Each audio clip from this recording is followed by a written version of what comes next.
Hello നമസ്കാരം, കൽഹാനയുടെ പുതിയൊരു വീഡിയോയിലേക്ക് സ്വാഗതം. ഇന്ന് നിങ്ങൾക്ക് കണ്ടപ്പോൾ തന്നെ മനസ്സിലായി കാണും, നമ്മുടെ ഗാർഡൻ വീഡിയോ ആണ്.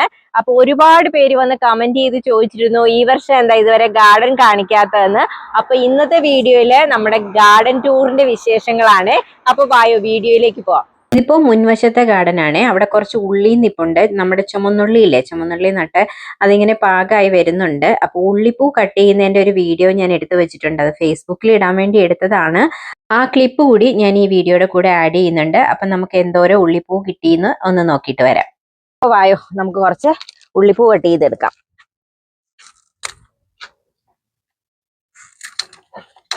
നല്ല ടേസ്റ്റാ ഇതിന്റെ തോരൻ. കഴിച്ചിട്ടില്ലേ എല്ലാരും? നമ്മുടെ വീട്ടിൽ നിന്നുള്ള ഉള്ളിപ്പൂ കൊണ്ടുള്ള തോരനാകുമ്പം അതിന് ടേസ്റ്റ് കൂടും. ഓർഗാനിക് അല്ലേ. ഞാൻ ഇതിന് പ്രത്യേകിച്ച് വളങ്ങളൊന്നും തന്നെ ചെയ്തിട്ടില്ല കേട്ടോ. ഇടയ്ക്കൊരു പ്രാവശ്യം കമ്പോസ്റ്റ് ഇട്ട് കൊടുത്തിട്ടുണ്ട്. ഇവിടെ നമുക്ക് വാങ്ങാൻ കിട്ടും കമ്പോസ്റ്റ്. അപ്പൊ അത് മാത്രം ഇട്ട് കൊടുത്തിട്ട് വളർത്തിയ ഉള്ളിപ്പൂവാണ്. അപ്പം ഓർഗാനിക് ആണ്, നല്ല ടേസ്റ്റ് ആയിരിക്കും.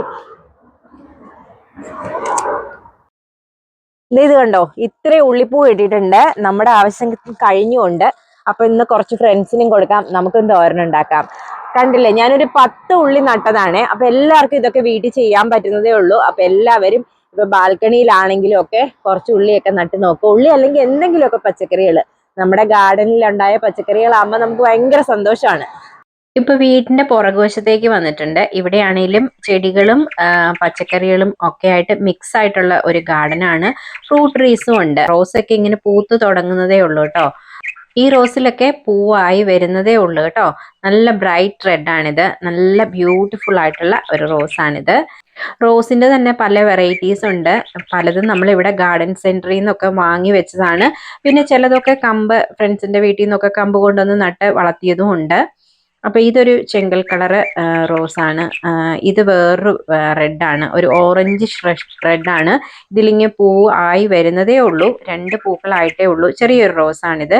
ഇത് ഞങ്ങൾ ഐൽ ഓഫ് വൈറ്റ്സ് പോയപ്പോൾ അവിടെ ഒരു ഗാർഡൻ സെന്ററിൽ നിന്ന് വാങ്ങിയതാണ്. എവിടെ പോയാലും ഗാർഡൻ സെന്റർ കണ്ടു കഴിഞ്ഞാൽ എനിക്കതൊരു പ്രത്യേക ഹരമാണ്. അവിടെ കയറി ഒന്ന് വിസിറ്റ് ചെയ്യുക, എന്തെങ്കിലും ഒരു ചെടിയും കൊണ്ട് എവിടെ കയറിയാലും വരത്തുള്ളൂ. അപ്പൊ ഇതാണ് ഒരു സൈഡില്. പിന്നെ ഇവിടെ കുറച്ച് സ്ട്രോബെറി ഒക്കെ നട്ടിട്ടുണ്ട്. സ്ട്രോബെറി ഒക്കെ ആയി വരുന്നതേ ഉള്ളൂ. പല പല ഹാങ്ങിങ് ബാസ്ക്കറ്റുകളിലായിട്ടാണ് സ്ട്രോബെറി നട്ടേക്കുന്നത്. നമ്മൾ നിലത്ത് വെച്ച് കഴിഞ്ഞാൽ ഒച്ചിന്റെ ശല്യം നന്നായിട്ടുണ്ട്. അപ്പൊ അതുകൊണ്ടാണ് ഹാങ്ങിങ് ബാസ്ക്കറ്റിൽ വെച്ചേക്കുന്നത്. ഇത് പിന്നെ ഒരു തക്കാളി, അതൊരു ബക്കറ്റിൽ നട്ടേക്കുന്നതാണ്.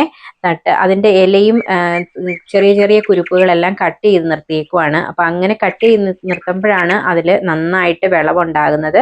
അപ്പം തക്കാളിയൊക്കെ പിടിച്ചു കഴിയുമ്പോൾ ഞാൻ കാണിക്കാം കേട്ടോ. അത് വേറൊരു വീഡിയോയിൽ കാണിക്കാം. പിന്നെ ഇവിടെ കുറച്ച് കുക്കുംബറും അതുപോലെ ബീൻസ് ഒക്കെയാണ് നിൽക്കുന്നത്. പച്ചക്കറി ഒന്നും അധികം അങ്ങ് ആയി വന്നിട്ടില്ല. കാരണം ഇവിടെ നല്ല ഇടയ്ക്ക് ഒരാഴ്ചത്തെ വെയിൽ കഴിഞ്ഞിട്ട് ഇവിടെ നല്ല തണുപ്പായിരുന്നു. തണുപ്പും മഴയൊക്കെ ആയിരുന്നു. അപ്പൊ അത് കാരണം നമ്മുടെ പച്ചക്കറിയൊക്കെ അങ്ങനെ തന്നെ ഇരിക്കുവാണ്, വളർന്നിട്ടില്ല അധികമൊന്നും. ഈ ഒരു കുക്കുംബറാണ് കാര്യമായിട്ട് പച്ചക്കറി കൂട്ടത്തിൽ വളർന്നു എന്ന് പറയാനായിട്ട്. അപ്പൊ അതിലൊരു 3 കുക്കുംബർ ഇങ്ങനെ വലുതായി നിൽപ്പുണ്ട്. നമുക്കത് വിളവെടുക്കാറായിട്ടുണ്ട്. പിന്നെ നമ്മുടെ പ്ലം, കഴിഞ്ഞ വർഷം നിങ്ങൾ കണ്ടു കാണും, പ്ലമ്മിന്റെ വിളവെടുപ്പും പ്ലമ്മിന്റെ ജാം ഉണ്ടാക്കിയ വീഡിയോ ഒക്കെ കണ്ടു കാണും. ഈ പ്ലം ഇപ്പൊ പിടിച്ചു നിൽക്കുന്നതേ ഉള്ളൂ, പാകമായിട്ടില്ല. അതെല്ലാം ഇനി പാകമായി വരണം. നല്ല വയലറ്റ് കളറിലുള്ള പ്ലം ആണ്, നല്ല ടേസ്റ്റുമാണ്. ഇത് നമ്മുടെ ആപ്പിൾ ട്രീ ആണ്. ആപ്പിളും ഉണ്ടായി നിൽപ്പുണ്ട്. ഇനി അത് വലുതായി കിട്ടണം.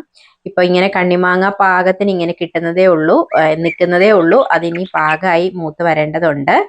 അപ്പൊ അതൊരു ഓഗസ്റ്റ് സെപ്റ്റംബർ ഒക്കെ ആവും അത് പാകമായി വരാനായിട്ട്. പിന്നെ നമ്മുടെ ഇവിടെ ഉണ്ടായിരുന്ന ചെറി മുറിച്ചു കളഞ്ഞു. കാരണം അതിന്റെ വേര് നമ്മുടെ ഗാർഡനിലെ ടൈൽസിനെ ഇളക്കുന്നുണ്ടായിരുന്നു. അപ്പൊ അതിനി വീട്ടിലേക്കും വന്നാലോ എന്നൊക്കെ ഓർത്ത് നമ്മളതങ്ങ് മുറിച്ചു കളഞ്ഞതാണ്. പിന്നെ നമ്മുടെ റോസയുടെ പൂത്ത് കഴിഞ്ഞിട്ട് നിൽക്കുന്ന ഈ കൊഴിയാൻ തുടങ്ങിയ ഈ തണ്ടുകളെല്ലാം നമ്മളിങ്ങനെ മുറിച്ച് കളയണം. മുറിച്ച് കഴിയുമ്പോഴാണ് അവിടെ നിന്ന് ഇങ്ങനെ പൊട്ടിക്കിളിർത്തിട്ട് വീണ്ടും അത് നന്നായിട്ട് പൂക്കുന്നത്. ഇതിന്റെ തണ്ട് മുറിച്ച് കളയുക മാത്രമല്ല, ഇടയ്ക്കിടയ്ക്ക് അതിന്റെ ചുവടൊക്കെ ഒന്ന് ഇളക്കി നമ്മൾ അതിന് വളവും വെള്ളവും ഒക്കെ ധാരാളം കൊടുക്കണം. ഇതിപ്പം പ്രൂണിങ് കഴിഞ്ഞിട്ട് നിൽക്കുന്ന ഒരു റോസാണ്. ഇതിനകത്ത് പൂക്കൾ തീർന്നു. അതൊരു മഞ്ഞ റോസായിരുന്നു. അപ്പൊ അതിന്റെ ചുവടൊക്കെ നമ്മൾ നന്നായിട്ട് ഇളക്കിയിട്ടേക്കുവാണ്. ഇവിടെ ഒരു സുന്ദരി റോസ് വീണ്ടും നിപ്പുണ്ട്. ഇതൊരു പിങ്ക് കളറിലെ റോസാണ്. അതിങ്ങനെ നിറയെ പൂത്തിട്ടുണ്ട്. ഇനിയിപ്പം എല്ലാം കൂടി ഒരുമിച്ച് പൂത്ത് എല്ലാം കൂടി ഇനിയിപ്പം കൊഴിഞ്ഞു പോവും. അതുപോലെ തന്നെ ഇവിടെ വേറൊരു മഞ്ഞ റോസ് നിപ്പുണ്ട്. മഞ്ഞ റോസ് ആണേലും ഇത് കുറേ വർഷമായ ഒരു റോസാണ് കേട്ടോ. നിറയെ പൂത്തിട്ടുണ്ട്. കുറെ പൂക്കളൊക്കെ പോയി കേട്ടോ. ആദ്യം ഉണ്ടായ പൂക്കളൊക്കെ പോയി. ഇതിപ്പോ രണ്ടാമത്തെ പൂത്തേക്കുന്നതാണ്. ഇതിന്റെയും ചിലതൊക്കെ ഒന്ന് കളറൊക്കെ മങ്ങി തുടങ്ങിയിട്ടുണ്ട്. ഇതൊരു പ്രത്യേക തരം മഞ്ഞ റോസ് ആണ് കേട്ടോ. പെട്ടെന്ന് അങ്ങനെ കളർ മാറുന്ന മഞ്ഞയല്ല. ചില മഞ്ഞ റോസുകളുണ്ട് വെയിലൊന്നും അടിച്ചു കഴിയുമ്പോൾ തന്നെ അതിന്റെ നിറം പെട്ടെന്ന് മാറുന്നത്. പക്ഷെ ഇതില് അങ്ങനെ അത്ര പെട്ടെന്ന് ഇതങ്ങനെ പൂക്കൾ നരച്ചു പോകാറില്ല, കളർ പെട്ടെന്ന് മാറാറില്ല. അപ്പോൾ ഇതും ഒരു നമ്മുടെ കളക്ഷനിലുള്ള ഒരു അടിപൊളി റോസാണ്. നിങ്ങൾക്ക് ഇഷ്ടമായി എന്ന് വിചാരിക്കുന്നു.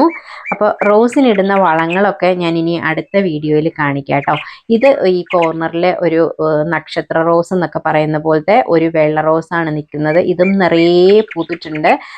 ദൂരെ നിന്ന് നോക്കുമ്പോൾ മുല്ലപ്പൂ പോലെ തോന്നും, പക്ഷേ റോസാണ് കേട്ടോ. ഇതിൽ പൂക്കൾ ചെറിയ പൂക്കളാണ്, അധികം വലിപ്പമില്ല, പക്ഷെ എന്നും പൂക്കളുണ്ടാകും. ആദ്യം പൂക്കുന്ന ഈ റോസാണ്. ഇതിപ്പോ പൂക്കളായി തുടങ്ങിയിട്ടേ ഉള്ളൂ. ഇതിപ്പോ നിറയെ പൂത്ത് കഴിയുമ്പോൾ നമുക്ക് ചെടി കാണാൻ മേലാത്ത പോലെ പൂക്കളായിരിക്കും. ഇത് ഒരു മഞ്ഞ റോസ് ഞാൻ പറഞ്ഞില്ലേ, ഇതിന്റെ കളർ പെട്ടെന്ന് വെയിലടിച്ചു കഴിഞ്ഞാൽ പെട്ടെന്ന് മാറും. അതാണിപ്പോ രണ്ട് കളറിൽ നിൽക്കുന്നത്, ഒന്ന് മഞ്ഞയും ഒന്ന് വെള്ളയുമായിട്ടൊക്കെ ഇങ്ങനെ നിൽക്കുന്നത്. ഇവിടെ വീണ്ടും വേറൊരു മഞ്ഞ റോസ് നിൽപ്പുണ്ട്. അതും ചെറുതാണ്. മറ്റതിൽ നിന്ന് കമ്പ് മുറിച്ച് നട്ട് വളർത്തിയതാണ് അത് ഞാൻ. പിന്നെ ഇവിടെ ഒരു പിങ്ക് റോസ് നിൽപ്പുണ്ട്. ഇത് രണ്ടും ഞാൻ കമ്പ് മുറിച്ച് നട്ടതാണ്. ഇതിന്റെ ഒരു വലിയ റോസ് അപ്പുറം നിൽപ്പുണ്ട്. പിന്നെ അപ്പോൾ ഇതൊക്കെയാണ് നമ്മുടെ റോസിന്റെ കളക്ഷൻസ്. റോസ് ഇനിയും പൂക്കാനുണ്ട്. പൂത്ത് കഴിയുമ്പോൾ ഞാൻ അടുത്ത വീഡിയോയിൽ അത് കൂടുതലായിട്ട് കാണിക്കാം കേട്ടോ. പിന്നെ നമ്മുടെ ആമ്പലാണ്, വെള്ള ആമ്പലാണ്. ആമ്പലും പൂക്കാൻ തുടങ്ങിയിട്ടുണ്ട്. ആർക്കെങ്കിലും UK-യിലുള്ള ആർക്കെങ്കിലും ആമ്പലിന്റെ തൈ വേണമെങ്കിൽ ഞാനത് ഫ്രീ ആയിട്ട് തരാം കേട്ടോ. ഒത്തിരി ആമ്പൽ പൂക്കൾ ഇനിയിപ്പോൾ ഉണ്ടാവും. അതുപോലെ നമുക്ക് ഒത്തിരി ചീര ഉണ്ടായിട്ടുണ്ട്, ചീരത്തൈ. അത് വലുതായിട്ടില്ല, പക്ഷെ ആർക്കെങ്കിലും വേണമെങ്കിൽ ചീരത്തൈയും തരാം. നമ്മുടെ അടുത്ത് ധാരാളം ഉണ്ട്. ഇവിടെ പിന്നെ കുറച്ച് ബെഞ്ചൊക്കെ സെറ്റ് ചെയ്തിട്ട് നമ്മൾ കുറച്ച് പെറ്റൂണിയും ജെറേനിയും ഒക്കെ വെച്ചിട്ടുണ്ട്. അത് ഒന്നുകൂടെ ഒന്ന് വലുതാകണം. പൂക്കാൻ ഫുൾ ബ്ലൂം ആയിട്ടില്ല. അതിന് ഫുൾ ബ്ലൂം ആയി കഴിയുമ്പോൾ എല്ലാവരെയും ഞാനൊന്ന് തരാം കേട്ടോ. ഇതിപ്പോ നമ്മുടെ വേറൊരു ഹൈഡ്രാഞ്ചിയാണ്, നല്ല റെഡ് കളറിലെ ഹൈഡ്രാഞ്ചിയാണ്. ഇതിപ്പോ വീഡിയോയിൽ കാണുമ്പോൾ എനിക്ക് തോന്നുന്നു വേറൊരു കളറായിട്ട് ഒരു മജന്ത കളർ പോലെയാന്ന് തോന്നുന്നു, പക്ഷെ ആക്ച്വലി ഇത് നല്ല റെഡാണ്. ഇതും ശരിക്കും പൂക്കാനുണ്ട്. ഇപ്പൊ പൂവായി തുടങ്ങുന്നേ ഉള്ളൂ. അപ്പൊ നിറയെ പൂത്ത് കഴിയുമ്പോൾ അതും നല്ല ഭംഗിയാണ്. പിന്നെ ഡാലിയാസ് ഒക്കെ പൂക്കാനുണ്ട്. ഇതിപ്പോ നമ്മളൊരു വാഴ നട്ടേക്കുന്നതാണ്. വാഴ നാടിന്റെ ഓർമ്മയ്ക്കായിട്ടൊരു വാഴയും വെച്ചിട്ടുണ്ട്. അത് സമ്മറിൽ മാത്രമേ അതിനകത്ത് ഇലയൊക്കെ ഉണ്ടാവുള്ളൂ. വിന്റർ ആവുമ്പോൾ വാഴ നശിച്ചു പോവും. പിന്നെ അടുത്ത സമ്മർ ആകുമ്പം അത് വീണ്ടും കിളിർത്ത് വരും. അതാണ് ഇവിടുത്തെ രീതി. പാവലും പടവലും അതുപോലെ പയറ് ഒക്കെ നട്ടിട്ടുണ്ട്. അതെല്ലാം വലുതായി വരാനുണ്ട്. ഇവിടുത്തെ കാലാവസ്ഥ ശരിയല്ലാത്തത് കൊണ്ടാണ് അതൊന്നും വലുതായി കിട്ടാഞ്ഞത്. അപ്പൊ അടുത്ത വീഡിയോയിൽ അതൊക്കെ ഞാൻ കാണിക്കുന്നുണ്ട്. ഇത് കണ്ടോ, നല്ല സുന്ദരി റോസ് അല്ലേ. ഇതിങ്ങനെ നിറയെ ഇവിടെ പൂത്ത് നിൽപ്പുണ്ട്. എല്ലാ ദിവസവും രാവിലെയും വൈകുന്നേരവും കുറച്ച് സമയം ഞങ്ങൾ ഈ ചെടികളുടെ കൂടെ സ്പെൻഡ് ചെയ്യാറുണ്ട് കേട്ടോ. അത് ഭയങ്കര ഒരു സന്തോഷമാണ്. അതിന്റെ ചുവട്ടിലെ കളകളൊക്കെ പറിച്ച് അതിൽ കുറച്ച് വെള്ളമൊക്കെ വാട്ടറിങ് ഒക്കെ ചെയ്ത് അപ്പോൾ ഗാർഡനിങ് ചെയ്യുന്നത് അത് മനസ്സിന് സന്തോഷം തരുന്ന ഒരു കാര്യമാണ് കേട്ടോ. ഇത് കണ്ടോ, ഒരു സുന്ദരി റോസ് ഇവിടെ ഒളിച്ചു നിൽപ്പുണ്ട്. ഇത് ഒരു ഡാർക്ക് മജന്ത കളറാണ്, ഒരു ഡബിൾ ഷെയ്ഡാണത്. ഇത് നമ്മുടെ ആ ഫ്രണ്ടിൽ നിൽക്കുന്ന റോസാണ്. അതിന്റെ കളർ ഒരു ഡിഫറെന്റ് കളറാണ്. ദൂരെ കാണുന്ന പോലെയല്ല, അത് അടുത്ത് കാണുമ്പോൾ. അതുകൊണ്ടാണ് ഞാനതൊന്ന് അടുത്ത് കാണിക്കാമെന്ന് വിചാരിച്ചത്. അതും ഇങ്ങനെ നിറയെ കൊല കുത്തി പൂത്തിട്ടുണ്ട്. പിന്നെ നമ്മുടെ ഹൈഡ്രാഞ്ചിയ നേരത്തെ കണ്ടില്ലേ, അത് തന്നെയാണ്. അത് ഞാൻ ഒന്നുകൂടെ അടുത്ത് കാണിക്കുവാണ്. ഹൈഡ്രാഞ്ചിയ ആണേലും ഫുൾ ബ്ലൂം ആയിട്ടില്ല, ഇങ്ങനെ ആയി വരുന്നതേ ഉള്ളൂ. അപ്പൊ നമ്മൾ എങ്ങോട്ടേലും ഒരു 2 ദിവസം മാറി നിൽക്കുവാണെങ്കിൽ ഇതിന് വാട്ടറിങ്ങിന് വേണ്ടിയിട്ട് നമ്മൾ ഇറിഗേഷൻ ഒക്കെ സെറ്റ് ചെയ്തിട്ടുണ്ട്. അപ്പൊ അതിന്റെ ഡീറ്റെയിൽസ് ഒക്കെ ആർക്കെങ്കിലും വേണമെങ്കിൽ കമന്റ് ചെയ്താൽ മതി. നമ്മളത് വേറൊരു വീഡിയോ ആയിട്ട് ചെയ്യുന്നതായിരിക്കും. അപ്പോൾ ഇതിനിടയ്ക്കൂടെ ഒക്കെ ബ്ലൂ കളറിലെ പൈപ്പൊക്കെ കാണുന്നത് നമ്മൾ ഇറിഗേഷൻ സെറ്റ് ചെയ്ത് വെച്ചേക്കുന്നതാണ് കേട്ടോ. പിന്നെ ഇവിടെ കുറച്ച് ഗാർലിക് നിപ്പുണ്ട്. അതെല്ലാം ഉണങ്ങിയിട്ടുണ്ട്, അതിന്റെ ഇലയൊക്കെ ഉണങ്ങി. അതുകൊണ്ടാണ് ഞാൻ കാണിക്കാത്തത്. അതിനിപ്പോൾ വിളവെടുക്കാൻ സമയമായി വരുന്നു. ഇതാണ് നമ്മുടെ വീടിന്റെ മുൻവശം കേട്ടോ. അവിടെ കുറെ പൈപ്പൊക്കെ അങ്ങോട്ടും ഇങ്ങോട്ടും ഒക്കെ പോയിട്ടുണ്ട്. അത് ഇറിഗേഷന്റെ പൈപ്പ് സെറ്റ് ചെയ്ത് വെച്ചേക്കുന്ന കേട്ടോ. അപ്പൊ ഇന്നത്തെ ഞങ്ങളുടെ വീഡിയോ നിങ്ങൾക്ക് ഇഷ്ടമായിട്ടുണ്ടെങ്കിൽ ലൈക്ക് ചെയ്യാനും കമന്റ് ചെയ്യാനും മറന്നു പോകരുത്. അപ്പൊ thank you for watching. By.